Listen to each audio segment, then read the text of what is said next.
Ano na nga ba ang update sa kaso ng The Missing Bride? Abay alamin natin base po sa balita.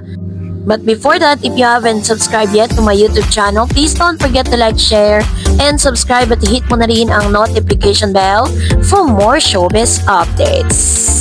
Bago tayo of course magpatuloy sa ating updates for today's video, nais ko pong pasalamatan kayo for always watching and trusting this channel. Thank you so much sa inyong laging panonood at palagi ang pagsubaybay sa mga updates po natin. Maraming salamat po. At ngayong araw, eto na no, dahil marami po kasing mga nagtatanong patungkol po sa update sa case ni Missing Bride. Para lang po bigyan kayo ng background, noong December 2025, isang kwento ang agad kumalat sa social media at balita sa Pilipinas ang pagkawala ng isang babaeng malapit ng ikasal. Siya po ay si Michera Di Juan na ilang araw bago ang nakatakda nilang kasal ay hindi na muling nakita ang kanyang pamilya at ng mga kaibigan. Ang balitang ito ay nagdulot ng malawakang pag-aalala hindi lamang sa pamilya kundi pati na rin sa kanyang mga kaibigan ni Shera, kundi pati na rin sa publiko dahil sa kakaibang pangyayari bago ang isang malaking yugto ng kanyang buhay. Ang mga social na plataforma like sa mga Facebook and lahat ng mga social media platform ngayon ay talagang nayanig sa pagkawala niya. Napuno rin po ng panalangin at pagpapahayag ng suporta at mga teorya habang naghihintay ang lahat ng impormasyon mula sa mga otoridad. Sa pinakahuling ulat ng ABS-CBN News, isang mahalagang pahayag ang lumabas mula sa Quezon City Police District QCPD. Ang kanilang investigasyon ay huminto sapagkat walang opisyal na reklamo o complaint na naisampa kaugnay ng pagkawala ni Shera. Isang pagbabagong nagbigay ng bagong pananaw sa publiko kung ano ang eksaktong nangyari sa kasong ito. So sinasabi po ng mga kapulisan na hindi po sila naghain ng anumang kaso dahil wala naman pong reklamo na ginawa ito pong pamilya ni Michera Di Juan. Itong si Shera, maaaring may nangyari or wala talagang nangyari kasi base po dun sa narrative nitong si Michera. Nung una po siyang natagpuan dun po sa Season Pangasinan, sinabi niya na napunta daw siya dun sa Pangasinan dahil someone or somebody doon po sa sinakyan niyang UB Express na tinakpan yung mata niya at nagulat na lang siya or parang na bumalik na yung ulirat niya na nandun na siya sa Season Pangasinan. At dito po talaga tiniis ni Michera ang gutom, tiniis niyang uhaw, tiniis niyang pagod. Talagang halos nagmukha na po siyang taong grasa, parang ganun yung pagkaka-explain, nito pong pamilya ni Michera base po sa narrative ni Michera Di Juan at dun sa rider na nakatagpo sa kanya. Blessing in disguise na meron pong isang rider na talagang tumulong sa kanya dahil naglakas loob na po itong si Shera na lumapit doon sa rider. So dahil po dito, pinuntahan po ng mga kapulisan ang lugar ni Shera sa Season Pangasinan para sila po mismo ang kumuha dito kay Shera at ihatid sa kanyang pamilya. Ayon nga sa mga ulat, si Shera Di Juan ay hindi lamang isang bride-to-be na excited sa kanyang nalalapit na kasal, kundi isa ring professional na accountant at empleyado ng isang accounting firm sa Quezon City. Noong December 10, 2025, bandang hapon, si Shera huling nag-text sa kanyang fiancé na si Mark RJ Reyes na nagsabing pupunta siya sa Fairview Center Mall para bumili ng sapatos para sa kanilang kasal na nakatakda sa darating na December 14. Sa text message, sinabi ni Shera na iiwan muna niya ang kanyang cellphone sa bahay upang i-charge at pupunta lamang siya sa mall.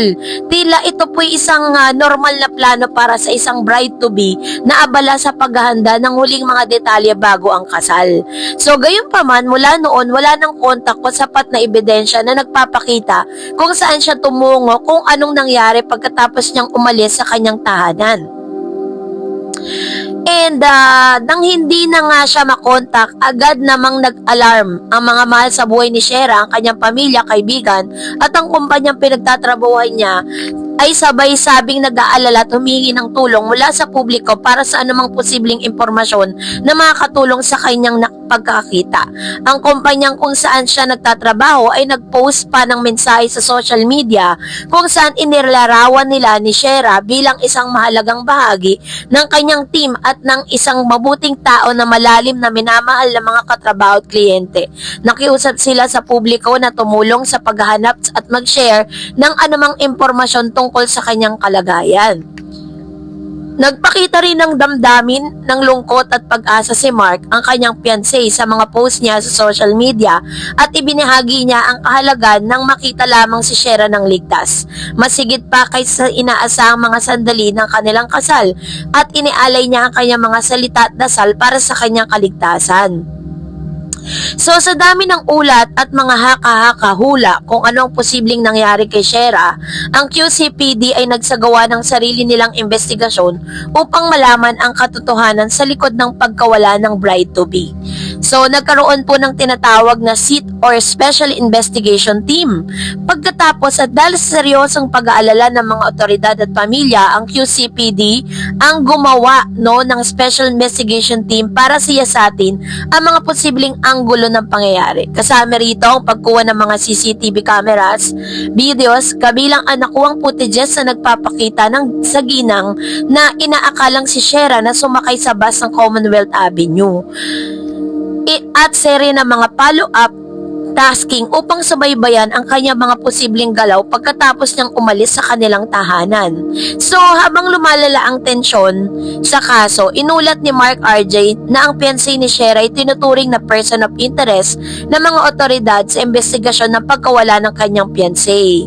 Mahalagang maunawaan ang mga label na ito ay hindi nangangahulugan na suspect na sa isang krimen. Ayon sa QCPD, ang pagiging person of interest na nangangahulugan lamang na ang pulisya ay interesado sa impormasyong maaaring malaman mula sa individual.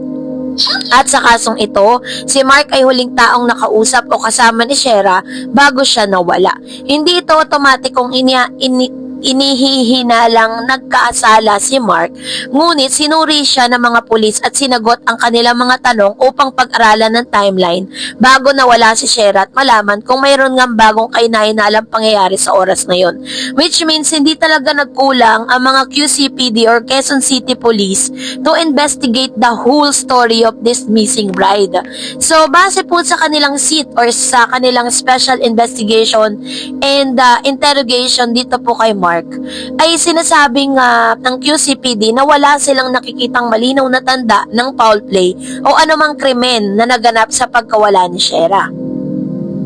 Ang QCPD ay nagpayag na ang SIT ay patuloy na nagpahanap ng impormasyon at sinusundan ng mga posibleng lead, ngunit hanggang sa oras na yon ay wala silang makitang matibay na katibayan na nagpapakita ng sapilitang pagkuha o pananakit. So, base po sa report, sinasabi po ng mga kapulisan na sa ngayon ay ipinasara ni Miss Shera De Juan, ng pamilya ni Shera De Juan, ang kasong ito kasi pagkatapos po niyang makauwi sa kanyang pamilya ay hindi na po muling naghain pa ng kaso si Miss Shera patungkol nga sa investigasyong ito. Parang okay na lang lahat. Parang na lang sila, nag-move on na lang sila sa lahat ng mga nangyari sa kanya at sinasabing ang tuloy na ang kasal this coming Feb or March, katapusan ng February to March. Yun po yung kanilang timeline. So sa ngayon, tahimik na po ang buhay ni Miss Shera De Juan at ng kanyang fiancé na si Mr. RJ, at sa kanilang pinakahuling ulat ay nag-propose na muli itong si RJ at pumayag naman si Miss Shera De Juan.